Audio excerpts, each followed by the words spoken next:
about something that is more concerning to me than Ebola in Texas, more concerning than almost anything that is happening in our country today, and that is the outward attack and hostility and hatred of people of faith. People of faith are under attack. Our churches and our institutions, our pastors, our preachers, our priests, our rabbis are under attack. God forbid you say, this mosque has radical Islamic imams preaching hatred. You have a bag of bricks fall on your head, and they immediately shut down everyone from even saying, wait a minute, the bombers came from that mosque. What are they being taught inside that mosque? God forbid the president immediately sends a team of delegates out to apologize to that mosque, as it happened in Oklahoma. However, in Texas, in Houston, Texas, there is an ordinance that has been passed by the city. And in this ordinance, it is the most radical thing that you could imagine. And it says, if you are somebody who's even questioning your sexuality, you're a male, but you're not in transition to become a female. You're questioning your maleness. I might be a female. I might be neither. You can use anybody's bathroom. This is madness. Madness. So here's what's happened. The city has gone hostile on churches because churches tried to overturn an ordinance. And I'm going to let somebody who knows all about it tell you about it here in a second. But tried to overturn it. They gathered 55,000 signatures. They only needed 17,000. They gathered 55,000 signatures. After the 55,000 signatures were there going against the ordinance, they wanted it up on the ballot. They only needed 17,000. The city said, we can't read all of these. So the ones that weren't legible, they threw out. That brought them down to 31,000 signatures. Well, this has ended up now in the court because they weren't allowed to have the signatures count to be on the ballot. So now it's ended up in court. What happened?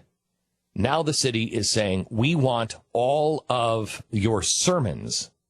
We want the sermons for all of everything that was preached. We want anything that was passed out. We want anything that was presented. We want anything that you approved or even saw. This goes against the Constitution. You do not have a right to go into a house of worship and ask them for their policies, for their sermons. They have a right to speak out their mind unless they are preaching hatred and violence towards others. Now, that's where they'll get you because you're against diversity. Stephen Riggle, he is the Grace Community Church pastor in Houston, Texas. He is one of the main guys leading this. And I'm sorry to say, Pastor, I have not been up on this ordinance at all. We haven't been paying attention. Nobody has. Can you tell me exactly the ordinance and what happened and now what the city is saying?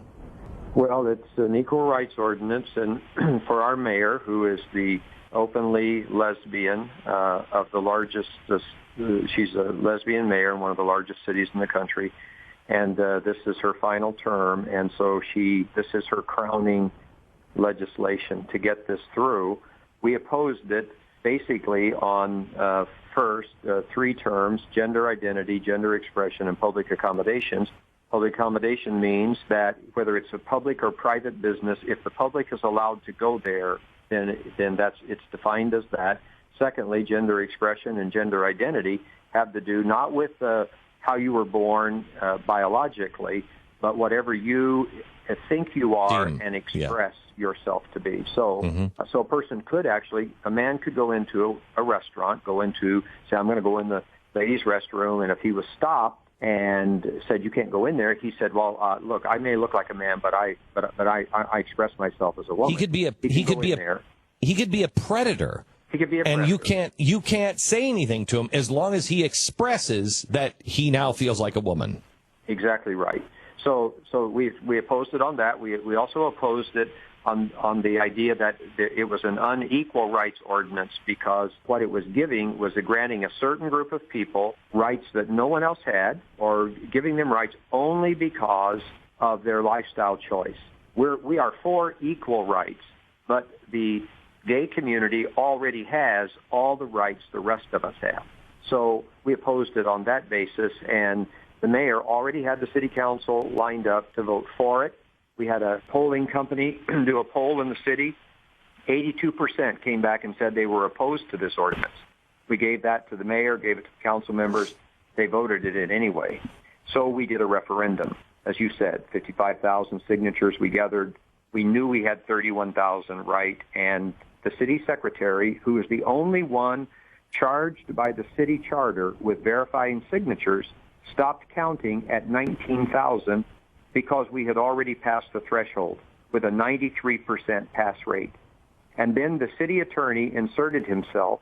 The city secretary was called to the mayor's office with a meeting with the mayor and the city attorney, and she was asked to attach a paragraph that they had written to her report, which she did.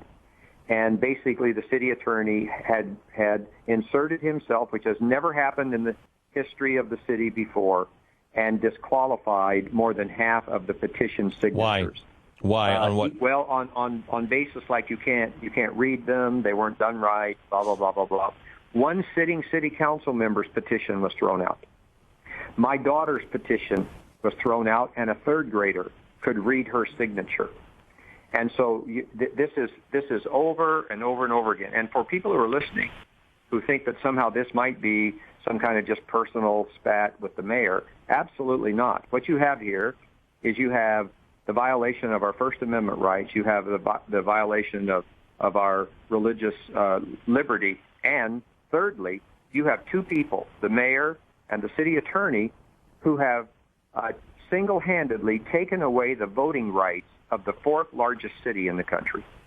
So, Pastor, now they've come to you and they've said, not only you, but everyone who is in favor of this, or in favor of the repeal of this ordinance, they're asking for what exactly? Your sermons, but what else? Well, here's what happened. A couple of community people and a couple of pastors together filed a lawsuit against the city to force them to put this on the ballot. The five pastors were issued subpoenas by the city. None of the five of us were party to the lawsuit.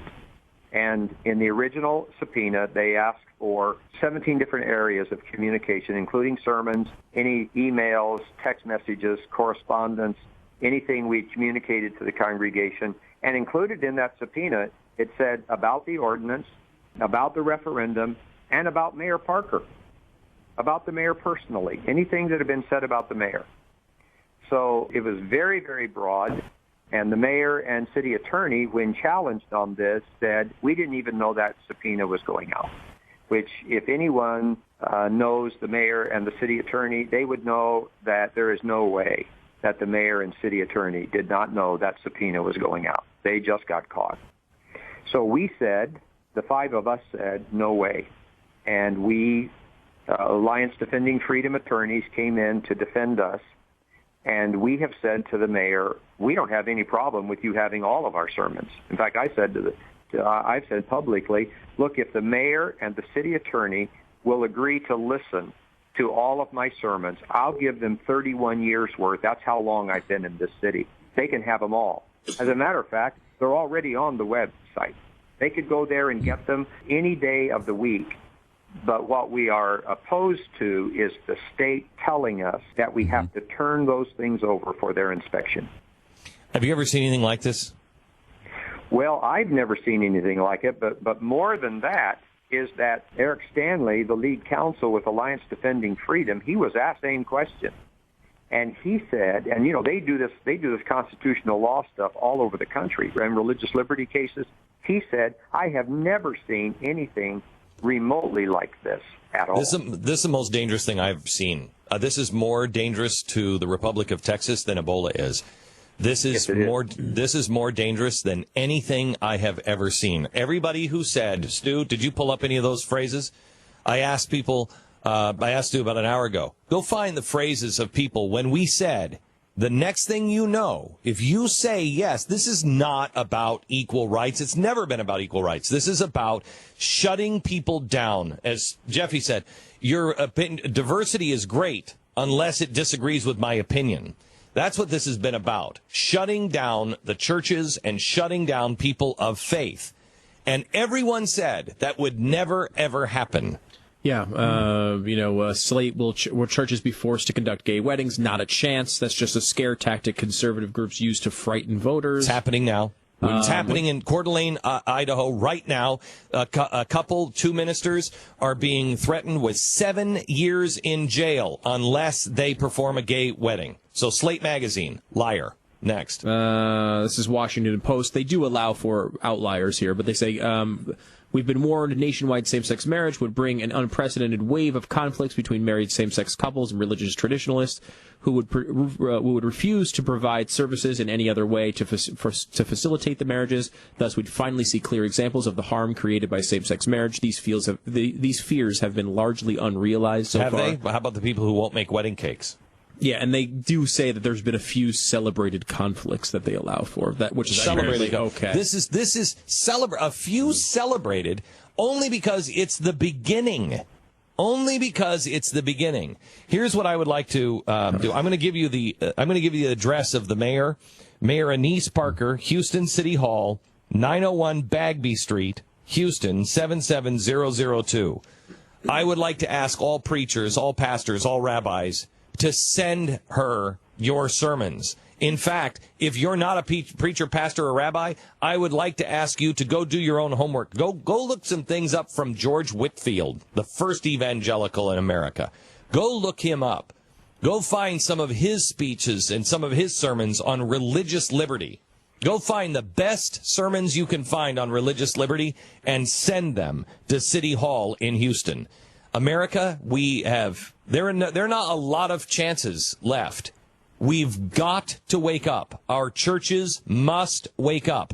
If you are a pastor, a priest, a rabbi, if you have any flock that you are supposed to be shepherding, you better get your staff out and start leading your flock, or you are going to lose your staff, your flock, and your position. This is the most dangerous thing I have seen, and we are becoming openly hostile to God. It doesn't end well when a nation like ours does that. Pastor, anything else you want to add to this? Well, just one thing that the city attorney at a press conference last week just made this comment regarding the outrage that is now happening all over the country. We're getting inundated with people calling and emailing saying how outraged they are over this. Now remember, this is about First Amendment, it's about religious liberty, and it's about voting. And the city attorney, about all of the outrage, here I quote his words, "It's ridiculous." That's a quote. So people better be outraged, and they better lift their voice, and they better start screaming. Oh, Steve, anything I can do for you, you please contact us. We are in this fight with you. I'll stand with you shoulder to shoulder, and millions of Americans, I hope, will do the same. But, thank you very much. Anything you need. Thank you so much. God bless. Steve Riggle's the founding senior pastor. You guys are unbelievable. I mean, the Huffington Post laid it out perfectly, I think, when they said the prescient thing. These people on the conservative side preach cautionary tales about being forced to marry gay couples. They know this is not true. Yeah.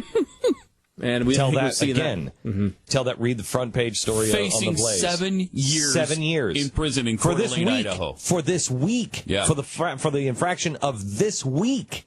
It gets worse as each week goes by. Coeur d'Alene, Idaho. We're not talking about happening. Massachusetts. It's happening. Please, America, please wake up. Please call your priest. Please call your pastor. Please call your rabbi. Please wake them up. And if they won't, go find a church that is awake and will stand. Because I got news for you, gang. We are not going to make it unless we start standing together and standing firm